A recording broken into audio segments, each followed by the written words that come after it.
Welcome to today's deep dive. We are really thrilled to have you joining the conversation today. Yeah, thanks for tuning in. It's great to have you here. So if you spend, any time reading up on cinema history, you know that the year 1999 is universally treated as this monolithic, groundbreaking era for global film. Oh, absolutely. Right? The industry was just pumping out these massive, culture-shifting blockbusters that completely redefined visual storytelling. Everyone always talks about 1999. Exactly. But today, we are steering far away from those towering Hollywood titans. We are turning our attention to a single, highly specific source we've pulled for you. A really fun one, too. It is. It's a Wikipedia article detailing a 1999 Hong Kong film called Rave Fever. Yeah, and depending on the market, you might also know it as Xmas Rave Fever. Or by its original Chinese title, Zhu Mo Quang Rei. Right, and this film, it serves as this incredibly potent artifact from a very specific cultural flashpoint because, on paper, it presents as an R-rated, neon-soaked comedy tracking partygoers through the underground club scene of Hong Kong. And it packs all of that into a relentlessly brisk 75-minute runtime. It is fast. So fast. And the initial impression is something highly ephemeral, the kind of frantic late-night watch that you might normally write off as just a product of its time. Okay, let's unpack this because our mission today is to discover how this short, fast-paced 90s party comedy actually operated as a brilliant experimental sandbox. A huge sandbox. We are going to explore how this seemingly chaotic little movie served as the testing ground for the stylistic concepts of a director who would go on to shape the entire landscape of Hong Kong cinema. It really is the ultimate case study in why looking past that late 90s rave aesthetic reveals so much about the actual mechanics of filmmaking. It really does. And the nostalgia factor layered over that mechanical experimentation makes it even more compelling for us. Oh, for sure. Thinking about the cultural energy of 1999, that impending millennium anxiety mixed with the pure hedonism of the club scene, it provides the perfect backdrop for this kind of narrative risk-taking. Yeah, the Y2K of it all. Exactly. Filmmakers were operating on the edge of the digital revolution, but they were still tethered to the physical, analog world. And that tension is baked right into the DNA of this film. That analog, late 90s reality really is the engine of the entire thing. It is. So to set the scene for you, the film gets its theatrical release in Hong Kong on December 23, 1999. Right before Christmas. Which places it squarely in the holiday season. It's directed by Alan Mack, and the casting choice for the lead is just fascinating. That's a great piece of trivia. The star is a highly successful Canto-pop composer named Mark Lui. And he not only takes on the lead acting role, but he naturally produced a massive chunk of the music that gives the film its aggressive, pulsing club vibe. Which is such a smart move by the director. Having your lead actor essentially score his own environment creates this very immersive, almost symbiotic relationship between the character and the setting. Yeah, it grounds it. Right. The music isn't just a soundtrack layered on top later. It's the atmosphere he's actually suffocating in. It sets up the plot perfectly. Mm. And the narrative structure here operates a lot like a relay race. A messy one. Very messy. Except instead of a controlled track, it's a relay race of pure overlapping chaos. Right. We start with Mark Lui's character, Don. Mm. And Don is this deeply stressed, harried yuppie trying to navigate life in Hong Kong. He ends up having a one-night stand with a mysterious woman named Sonia. But when Don wakes up the next morning, Sonia has vanished entirely. Poof, gone. The only trace of her existence is the Philofax she leaves behind. And in the context of this film's structure, that abandoned Philofax, it acts as the singular physical anchor driving the narrative forward. It's the classic MacGuffin. Exactly. It's the catalyst that forces all these disparate characters to collide. Without that dense, paper-bound personal organizer passing from hand to hand, the entire chaotic network just collapses. It's the baton being passed through this massive character domino effect. Yeah. So Don uses the Philofax to try and retrace his steps from the night before, desperately trying to locate Sonia. And this search immediately drops him into the path of Nicole, played by Jamie Ong. Right, who's a very complicated character. Source material paints Nicole as a sexually liberated but highly untrustworthy figure who may or may not have the answers Don is looking for regarding Sonia. Which introduces an immediate layer of unreliability to the entire investigation. From that point on, every interaction is laced with suspicion. And the web just aggressively expands from there.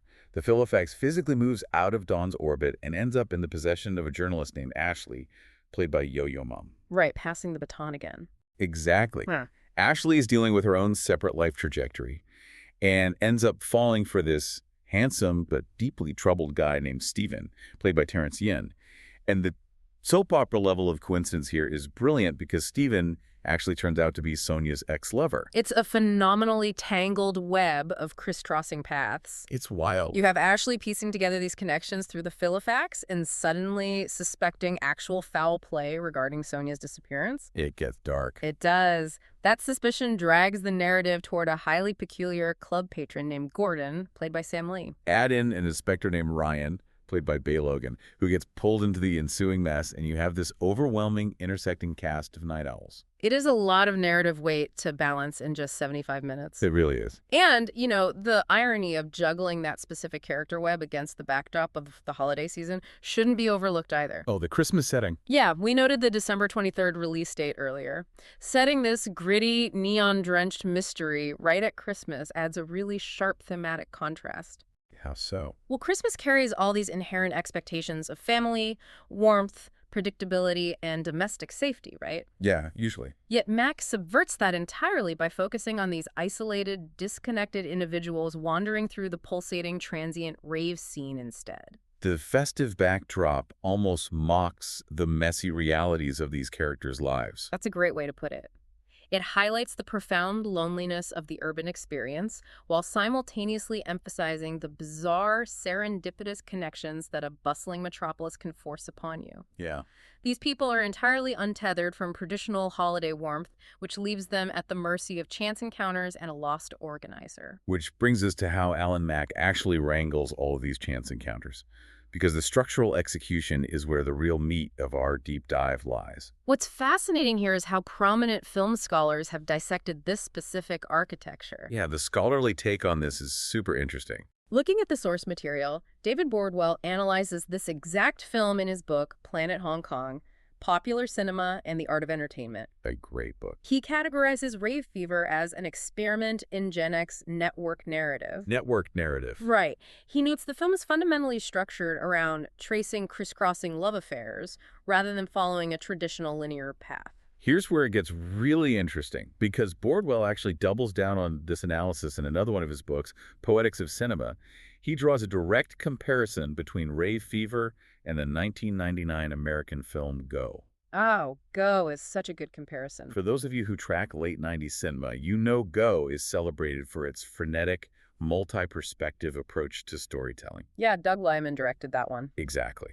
Bordwell argues that both films utilize this distinct network approach to construct their realities. And breaking down the mechanics of that network approach reveals why it's such an ambitious choice for a relatively green director like Mack was at the time. Break that down for us a bit. Sure. Standard narratives hold your hand and walk you alongside a single protagonist from the inciting incident all the way to the resolution. Point A to point B. Right. The network narrative shatters that linearity. It forces the audience to revisit the exact same sequence of events, but viewed through the entirely different lenses of competing characters. It also elevates characters who would traditionally be completely disposable. Yes. Like someone who acts as a simple background extra in Don's storyline suddenly becomes the focal point of the next sequence, and you get to see their entire internal motivation. The complexity of managing that is staggering. And in this case, the circulating Philofax acts as the only connective tissue keeping those party animals tethered to the same plot. It's the glue. It demands a highly sophisticated approach to editing, which ties directly into a point raised by author Gina Marchetti in the sources. What did you say? She observes that Mack experimented with elliptical narratives reminiscent of Hong Kong New Wave films. You hear the term elliptical narratives thrown around a lot when discussing the Hong Kong New Wave, and seeing it applied to a raucous 90s club comedy is a fascinating stylistic collision. It really is. And for those who might not be familiar with the term, an elliptical narrative is basically the intentional omission of connective tissue. Right. Elliptical editing skips through time or removes seemingly vital plot developments. It drops the viewer directly into the consequences of an action rather than showing the action itself. So it forces you to lean in. Exactly. You are actively forced to fill in the blanks using context clues from the intersecting storylines. It's an approach that entirely refuses to spoon-feed the viewer. You are doing the detective work alongside Ashley and Inspector Ryan, piecing together a puzzle where every character holds one fragmented piece of the truth. And trying to cram an elliptical, multi-perspective network narrative into a 75-minute runtime requires an incredible amount of precision. It does. And this brings up a really compelling tension regarding the film.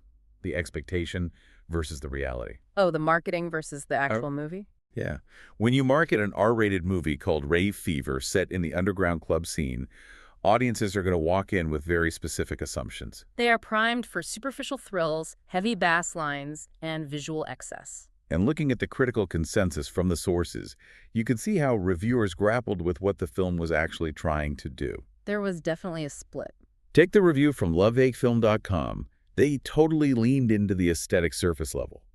They echoed Bordwell's comparison to the movie Go, but they ultimately summarized Rave Fever as a candy-coated confection set against a sexy neon-lit backdrop. Which is an interesting way to phrase it because that framing implies a triumph of style over substance. Right, like it's just a music video. Yeah, a film designed primarily as a visual and auditory trip rather than a complex narrative exercise. But the flip side of that is the deeply insightful review from the website brands.com, which awarded the film a 7.5 out of 10. They had a very different take. They fiercely push back against that sexy neon-lit expectation. The review explicitly states that despite the aggressive marketing of the title, the film is absolutely not a sexy, highly charged exploration of the HK rave scene. Not at all. They categorize it instead as a fairly subdued but very amusing comedy. The Bronze.com review makes a brilliant structural observation to back up that claim, too. They describe the entire central mystery. You know, the disappearance of Sonia, the bloody trail left by the Philofax, the suspicions of foul play as a shaggy dog story. A shaggy dog story applied to a gritty urban thriller is such a wild subversion of genre tropes. It is the ultimate bait and switch. Explain the shaggy dog concept for us. Sure. In literary and narrative terms, a shaggy dog story is a long, highly convoluted yarn that meticulously builds toward a massive climax or profound revelation. Only to just fizzle out. Exactly. Only to resolve in an entirely pointless or absurd anticlimax. The joke is essentially on the audience for taking the destination so seriously. The mystery is just a veneer. Entirely. The review highlights that the disappearance of Sonia isn't the point of the movie. It's merely the excuse Mack uses to string together these clever, genuinely funny, and wonderfully absurd comedic interactions between his crisscrossing characters. So the journey itself is the point. The journey and the structural experimentation of that journey is the actual punchline. Understanding that it's a quirky character comedy disguised as a neon thriller makes the overall critical reception make a lot more sense. It really recontextualizes it. The Wikipedia article notes that on the cult cinema website cityonfire.com, 3 separate reviewers gave it remarkably strong scores: an 8.5, a 7, and an 8 out of 10. That's pretty high for that site. You don't pull that kind of positive consensus from niche genre critics unless the structural humor is genuinely landing. Those scores indicated deep appreciation for the underlying craftsmanship. It proves the audience was willing to engage with the elliptical narrative and the network approach, recognizing that Mack was doing something far more ambitious than a standard party movie. Let's pivot to the commercial realities and the broader legacy of this sandbox experiment. Okay, let's do it. At the local Hong Kong box office, Rave Fever pulled in roughly 1.8 million Hong Kong dollars. Not bad at all. And it also managed to secure a footprint beyond its domestic release, being presented in competition at the 2000 Stockholm Film Festival. If we connect this to the bigger picture, the financial return and the festival run are solid achievements, sure. But the true historical value of Rave Fever lies entirely in its role within Alan Mack's career trajectory. This is the best part. Reviewing the filmography provided in our sources, this was only his second directorial effort. He debuted in 1998 with a film called Nude Fear. So he is operating at the very beginning of his creative evolution here. He's a rookie. He's using the project as a laboratory. That concept of the sandbox is crucial for understanding how legendary directors build their technical foundations. A 75-minute R-rated comedy offers a relatively low-stakes environment. Room to fail. Exactly. Mack leveraged that environment to rigorously test his ability to handle highly complex, multi-perspective storytelling. He was actively working out the mathematical precision required to juggle competing viewpoints, elliptical edits, and a sprawling ensemble cast all without entirely losing the audience's comprehension. You have to master juggling 3 objects before you can juggle flaming swords. And he absolutely needed those technical skills refined because the trajectory of his career was about to launch into the stratosphere. It really was. Just a couple of years later, Alan Mack would go on to co-direct the globally celebrated Infernal Affairs trilogy, starting in 2002. For those of you familiar with international cinema, the Infernal Affairs trilogy is a masterclass in tension. The movie The Departed was actually a remake of it. Right. It's an incredibly dense, intricately woven thriller about undercover moles infiltrating opposing sides of the law. And the brilliance of Infernal Affairs relies entirely on the flawless execution of a crisscrossing, multi-perspective narrative. Just like Rave Fever. Exactly. It demands an audience capable of tracking secrets that the characters themselves are unaware of, utilizing the exact same elliptical storytelling techniques to build unbearable tension. That's wild. The structural DNA of that massive, career-defining crime epic was forged right here, tracking a lost personal organizer through a nightclub comedy. It completely reframes how we should look at the early filmographies of major auteurs. Mack takes the technical foundation he built in the Sandbox and goes on to direct massive hits like Initial D and the Overheard series. The sprawling scope of those later films owes a massive debt to the risks he took with Rave Fever. So what does this all mean for you, the listener? Why dedicate time to dissecting an obscure 75-minute Hong Kong comedy from 1999? It's a fair question. The takeaway is that Rave Fever stands as a fascinating, tangible record of structural evolution. It serves as a reminder that whenever you sit down to enjoy a flawlessly executed, multi-layered thriller today, you are likely benefiting from the weird, low-budget, neon-lit experiments a creator was brave enough to attempt years earlier. Masterpieces don't just happen. Right.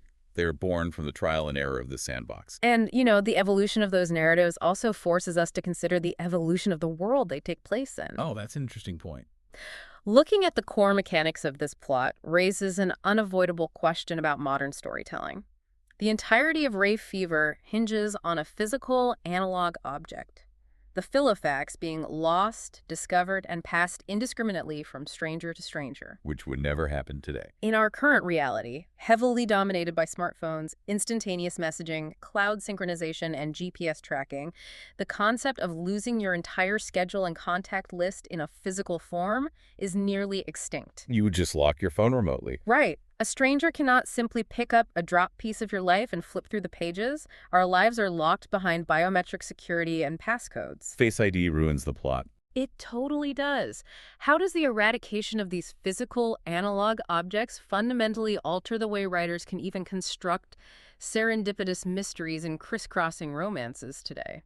We have gained an immeasurable amount of digital convenience, but we may have lost the physical catalyst required for these kinds of chaotic, unpredictable human adventures. That is a brilliant final thought to leave you with. The modern digital landscape would have resolved the central mystery of this film in about 30 seconds. The movie would have been 5 minutes long. Exactly. Thank you so much for joining us on this deep dive. We hope you walk away with a renewed appreciation for the mechanics of 9D cinema, the art of the network narrative, and perhaps a bit of nostalgia for the chaotic potential of a lost paper diary. Keep exploring those obscure corners of history. And we will catch you next time.